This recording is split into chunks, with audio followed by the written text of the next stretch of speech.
Isang magandang araw po sa inyo, Kuya Bari. Bala ko sanang magbahagi ng kwentong aswang sa inyong channel.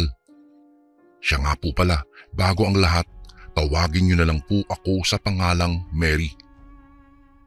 Itong ibabahagi kong kwento ay naisalaysay lang sa akin ng aking Lola Placida. Maging ako po ay medyo nag-aalangan sa kwentong ito. Ngunit base naman sa pag-uugali ng aking abuela, hindi po siya nagbibiro at hindi naman siya nagsisinungaling. Ang kwentong ito ay patungkol sa naging karanasan ni Lola Placida. Nang mga panahong nangyari po ito, Kuya Bari, ay bata pa lamang siya. Subalit kahit na ganoon, tandang-tanda niya ang mga nangyari. Noong mga panahong iyon, malawak po ang lupain sa kanilang nayon. Pagmamay-ari iyon ng isang kilalang pamilya. Ang pamilyang iyon ay kilala rin sa politika, kung kaya't walang nangangahas na kumalaban sa kanila. Isang beses, may sumulpot daw na isa pang pamilya. Buhat noon, naging laganap na ang patayan sa kanilang lugar. Sa kadahilan ng iyon, Kuya Bari, madalas na pagsabihan sina Lola na huwag nang lalabas kapag sasapit ang gabi. Naglagay na rin ng baging ng makabuhay sa bakod ang mga magulang ni Lola. Kapag nakakarinig kayo ng paghuni ng tiktik, huwag kayong maingay ha. Patayin niyo ang gasera at matulog na lang. Baka maabutan tayong gising ng mga iyon at maipit lang tayo sa gulo nila.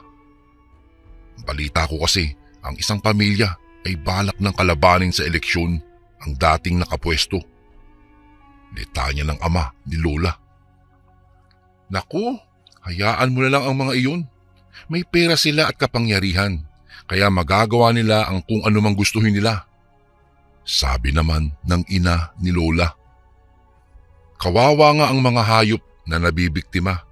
Balita kasing aswang ang angkan na bagong salta rito. Tamang pakinig lang si Lolo noong mga sandaling iyon. Ngunit hindi niya naikubli ang takot na kanyang nararamdaman. Kinagabihan, kahit 6:00 pa lang, nakasara na lahat ang bintana nila at saka pintuan. Tahimik na ang paligid, kaya nagpasya na si Lola Placida na matulog. Pagkapikit niya ng kanyang mga mata, agad siyang nakarinig ng mga pag-alulong ng mga aso. Kinabahan siya dahil alam niyang may masama na namang mangyayari. Walang ano-ano, may narinig siyang parang mga asong nag-aaway. Agad niyang naalala ang 2 angkang magkaalitan. Ano ba naman ito? Bakit dito pa kami tumira sa gitna ng lupain ng mga iyan? Tanong niya sa kanyang sarili. Ilang sandali pa, narinig niyang nag-iingay ang kambing na pagmamay-ari ng angkan ng aswang na taga roon. Dahil doon, napalapit siya sa bintana at saka sinubukan niyang silipin ang labas. Ayun, kaya pala umaalulong ang mga aso at parang may mga aswang na paggala-gala, kabilugan pala ng buwan. Wika nito sa kanyang sarili. Nang walang ano-ano, may nakita siyang 5 nilalang na patalon-talon sa labas ng kulungan ng mga kambing. Sa isang pagkisap ng mga mata ng aking lola, nakita niyang pumasok ang mga iyon sa kulungan ng mga kambing. Lalong nagkagulo ang mga hayop na iyon, subalit makaraan lang ang ilang sandali, lahat sila ay tumahimik. Hindi kaya nag-aalaga sila ng kambing para mayroon silang makain? Tanong ni Lola sa kanyang sarili. Lalo lamang siyang kinilabutan at napaisip na sana ay mawala na ang mga iyon. Makaraan ang ilang araw, napabalitang hindi lamang ang mga kambing ng pamilyang iyon ang nabiktima. Maging ang mga baboy at baka rin nila ay natagpuang wala ng mga lamang loob. Dumaan pa ang mga linggo at ilang araw na lang ay eleksyon na. Dahil doon, mas lalong naging nakakatakot ang lugar nila Lola dahil sa banta ng mga aswang. Wag na wag lang silang magkakamaling pumunta rito. Di sila makakalabas ng buhay. Wika ng ama ni Lola. Inisa-isa kasi ng dalawang angkan na iyon ang mga bahay at pinipilit ang mga taong sila ang iboto. Isang gabi, habang kumakain sina Lola, may kumatok sa kanilang pintuan. Dahil doon, sumenyas ang ama ni Lola na huwag silang maingay. Shh! Okay, maingay ah. Sandali lang at sisilipin ko kung sino iyon. Bulong niya kina Lola. Naku, kabilugan pala ng buwan ngayon, kaya malamang sila yan. Agad siyang tumayo noon at saka naglakad patungo sa pintuan. Kung aswang niyang kumakatok na iyan, hindi ako magdadalawang isip na tagain iyan. Wika niya sa kanyang sarili. Pagkarating ng ama ni Lola sa pintuan, walang pagdadalawang isip siyang sumilip sa siwang doon. Ilang segundo pa ang nagtagal ng kanyang pagsipat doon, subalit parang wala namang tao sa labas. Sino kaya? Natigilan ang ama ni Lola. Nakita niya kasing mga tauhan ng dayong angkan ang naroroon sa labas.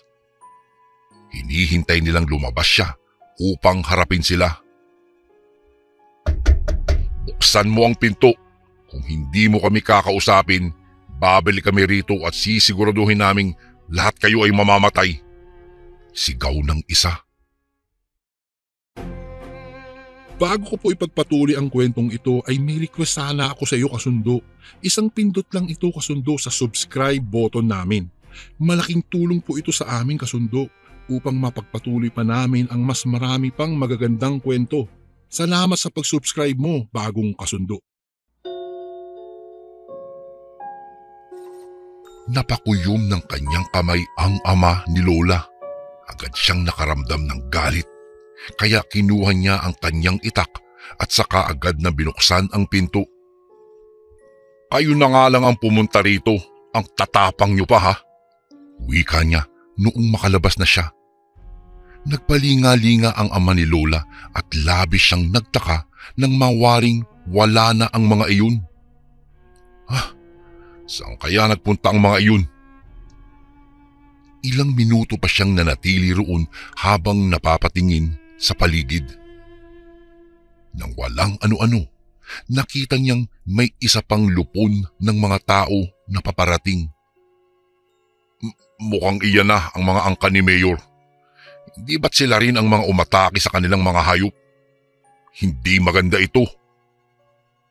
Noong mga panahong iyong Kuya Bari, dali-daling pumasok sa loob ng bahay nila ang ama ni Lola. Taranta siyang lumapit sa hapagkainan at saka nagwika. Patayin niyo na ang mga gasera at iwan na ang pagkain dito. Bilisan ninyo at pumasok na kayo sa mga silid niyo. Magpahinga na kayo.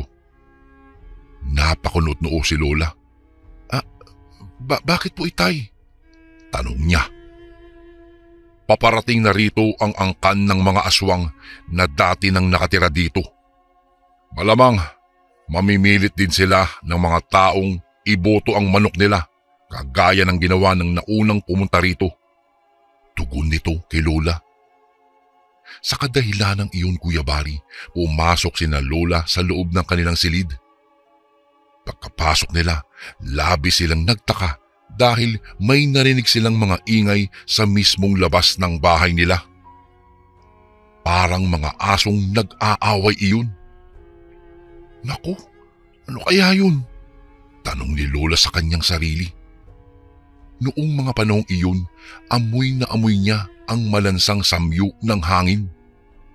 Ang ingay na iyon ay nagpatuloy pa, kaya lalong nakuryoso si Lola. Ano kaya nangyayari sa labas? Matingnan ko nga kung ano yun. Dahan-dahang bumangon ang aking abuela sa kanyang higaan. lumapit siya sa bintana saka sumilip sa siwang doon. Ano yan? May mga naglalakihang aso na nag-aaway? Manghang-mangha si Lola sa kanyang nakikita kahit na nababalot siya ng kilabot. Placida, anong sinisilip mo riyan? Alam mo ba kung ano yung pinapanood mo? Mga angkan ng aswang na naglalaban yan. Matulog ka na at hayaan mo sila dahil baka ikaw pa ang pagbuntungan nila ng galit. Nag-aalalang wika ng kanyang ina. Ngunit hindi nakinig si Lola. Patuloy niyang pinanood ang mga aswang na nagkakaagatan at saka pilit na pinapatay ang isa't isa. Walang ano-ano'y nagulat si Lola noong makita ang dalawang naglalakihang aso. Nakaharap iyon sa isa't isa at base sa tindig nila, sila ang pinuno ng mga naglalabang mga aswang. Maya-maya'y nagsalpukan ang dalawa. Ang bawat isa ay hindi nagpapatalo at saka pinipilit ang kanilang mga sarili na patayin ang isa.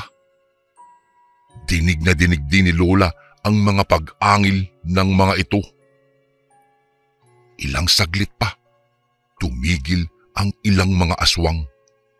Napalingon sila sa bahagi kung saan nakasilip si Lola Placida. Hindi alam ng aking abuela ang kanyang gagawin ng mga panahong iyon, Kuya Bari.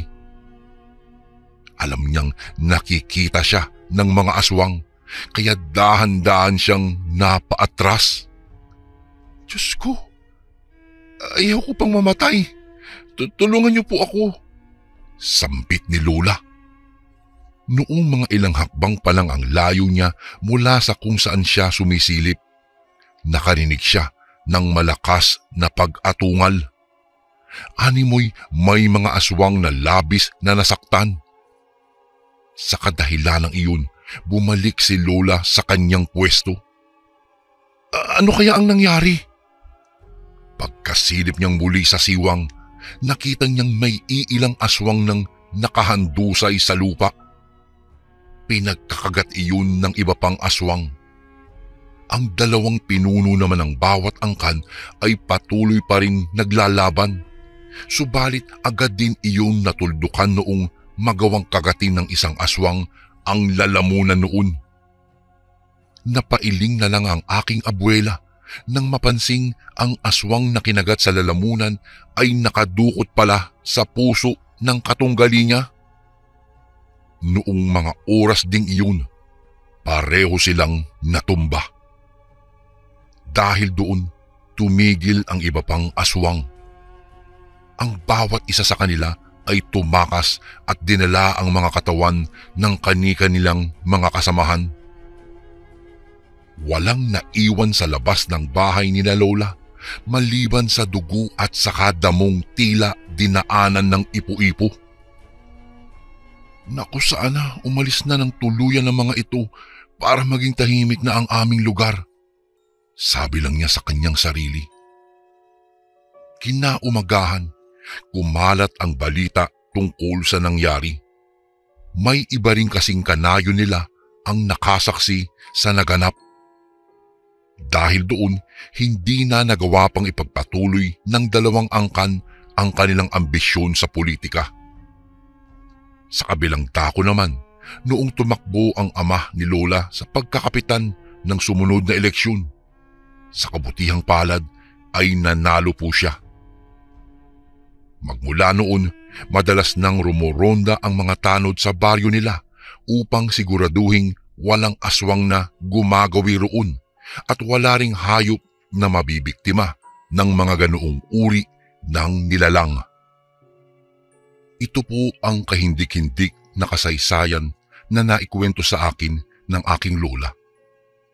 Ngayong yumao na siya, nanatili na lang ang kwentong ito sa mga sumunod na henerasyon. Mga kakaibang politiko na nagasik ng kapangyarihan para lamang sa pwesto.